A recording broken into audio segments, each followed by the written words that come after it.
Hi everyone, this is Sarfraz from Aristotle Prep, and we are looking at question 55 from the OG13 Critical Reasoning chapter. So the question says, people in isolated rainforest communities tend to live on a largely vegetarian diet and they eat little salt. Okay? So people in rainforests eat little salt and mostly vegetarian food. Few of them suffer from high blood pressure, and their blood pressure does not tend to increase with age, as is common in industrialized countries. So once I read this sentence, I generally assume that the reason maybe they don't suffer from high blood pressure is because they don't eat salt or because they don't eat too much of non-veg food. I'm just thinking out loud. Such people often do develop high blood pressure when they move to cities and adopt high salt diets. Now, this sentence further reaffirms my thought process that there is a causal connection between salt and high blood pressure. So, the last sentence interestingly says, though suggestive, these facts do not establish salt as the culprit in high blood pressure, however, because.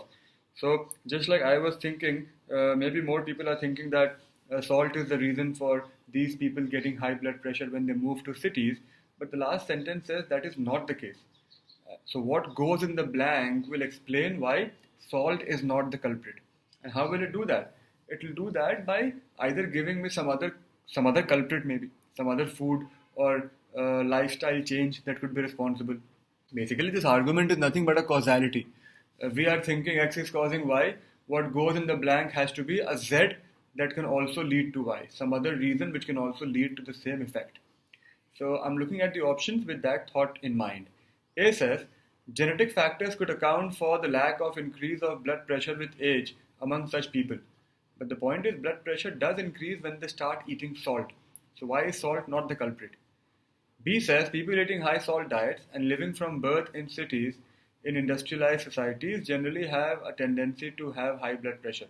So again, that actually strengthens your argument.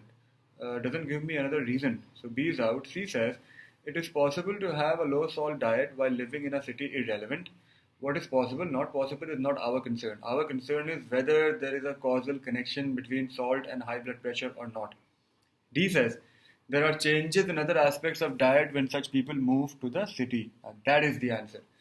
Because see, it gives you a Z, which is other aspects of diet. Now it's possible that when these people move to the cities, they also start eating some other food item. And that other food item could actually be responsible for the increase in blood pressure and not salt. So D raises that doubt in your mind. So D is actually giving you a Z or another cause for the same effect. That should be the answer. E says salt is a necessity for human life and death can occur, absolutely irrelevant. No need to read beyond that. We are not trying to discuss the benefits of salt. So D is the answer to the question. If you understand causality, it was a very easy question. Otherwise, it can get tricky.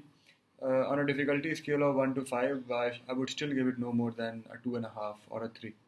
Have a nice day.